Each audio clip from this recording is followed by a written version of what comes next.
Hey everyone, let's dive right into this explainer and unpack a truly fascinating live-action concept trailer. We're looking at a brilliant conceptual exercise that takes a beloved, lighthearted monster tale and completely grounds it in deep emotional realism. Seriously, if you've ever wondered how the themes of overprotection and isolation would play out in a high-stakes drama, well, you're definitely in the right place. What happens when you lock away the world to protect the ones you love? It's a heavy question, right? We're going to explore this deeply dramatic premise by breaking down a concept trailer transcript that transforms a super familiar story into this intense, emotionally layered narrative. And, it's a question that resonates way beyond just a fantasy setting. It touches on those universal themes of parenting, fear, and coming of age.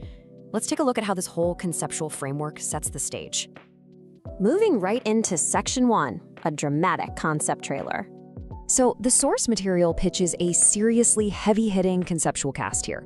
We're talking Keanu Reeves, Kristen Stewart, and Tom Holland. This lineup perfectly grounds the three distinct character archetypes we're analyzing today: the overprotective father, the confined daughter, and the human backpacker. By dropping these specific characters into a live-action, dramatic context, the concept actually forces us to take their emotional stakes completely seriously.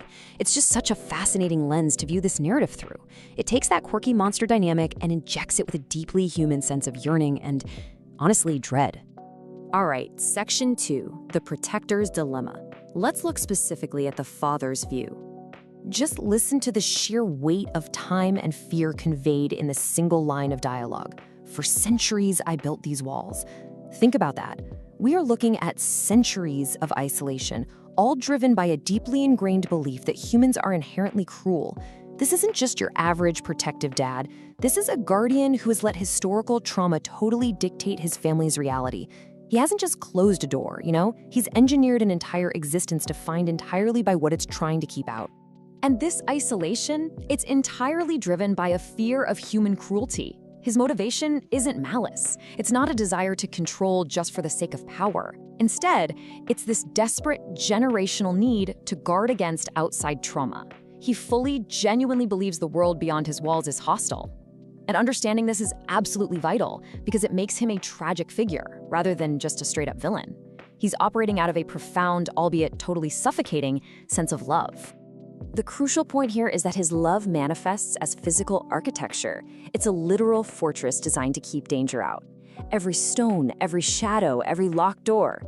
His parental anxiety has literally been cemented into the very foundation of their home. But as we're about to see, when you build a massive fortress to keep the world out, you inevitably end up trapping the people inside. Which brings us to Section 3, protection or a cage. Let's switch over to the daughter's view. This central conflict perfectly exposes a tragic disconnect between the father's intent and the daughter's reality. What he meticulously designed as a shield, well, she experiences as a prison. It's a really powerful realization that safety, when forced, can strip away a person's autonomy. The exact thing keeping her physically safe is actively harming her emotional and spiritual growth. It's a totally fascinating dichotomy. As you can see, the exact same physical setting is viewed as a safe sanctuary for protection by one generation and an imprisoning cage by the next. It's a classic clash of perspectives. Both characters are entirely right in their own minds, which absolutely sets the stage for an inevitable fracture. For her, the desire for self-discovery is far stronger than the appeal of safety behind stone walls. She acknowledges the risk. She knows she has to take that first step because she recognizes that the true danger here is stagnation. The unknown is literally the only place where she can forge her true identity, and she is finally ready to trade guaranteed safety for the chance to actually live her life. Next up, Section 4, the human outsider. A new disruption enters the mix.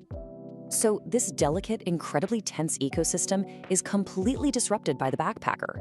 He serves as the classic narrative outsider. Just by simply existing inside the castle, his presence reveals hidden truths and completely inverts the status quo. He dismantles the father's centuries-old prejudice against the human world just by being there. He's the ultimate catalyst for the entire story's resolution. It's highly ironic, isn't it? The very creatures the father is using to protect his family turn out to be warmer than the humans he is protecting them from. The backpacker expected terrifying monsters, but instead, he finds genuine warmth. This single line basically flips the entire world upside down. The real monsters aren't the ones with fangs, The real monsters are the cruelty and indifference found in the outside human world. And the backpacker undergoes this fascinating emotional journey of his own. He starts realizing that despite everyone telling him he doesn't belong, this hidden society actually possesses the compassion that the outside world totally lacks. The monsters are friendlier, the castle somehow already feels like home, and it's just a genuinely caring society. It's a beautiful inversion of expectations. It proves that community and belonging can be found in the most unlikely, terrifying-looking places. All this realization eventually culminates in a powerful romantic defiance. She's worth every risk, every secret, and every monster standing in my way. He's found something so profound in the daughter, Mavis, that he's completely willing to face the father's terrifying centuries-old defenses.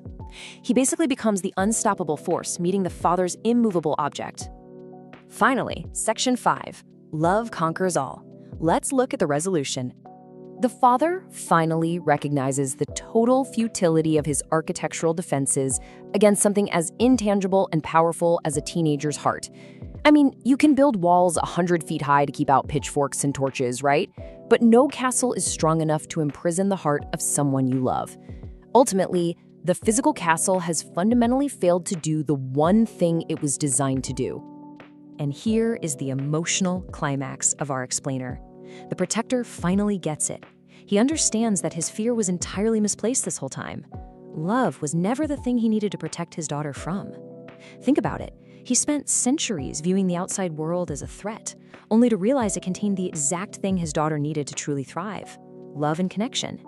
His ultimate act of protection isn't locking the door anymore, it's opening it. The narrative arc is entirely complete as the father's mindset shifts completely from fear to discovery. He moves from building walls out of terror to opening doors out of love. It's a really profound character evolution that totally redefines what it actually means to be a protector. True protection requires the courage to let the people you love step out into the unknown. As we wrap up this explainer today, I want to leave you with this final lingering thought. Where exactly is the line between protecting someone and holding them back? The source material shows us that the line is incredibly thin, and it's so often blurred by our own anxieties. It's a brilliant reminder that while the world can indeed be cruel, locking it away entirely costs us the beauty, the connection, and the discoveries that make life worth living. Thanks so much for joining me on this explainer, and I really hope this gave you a completely new perspective on this compelling concept.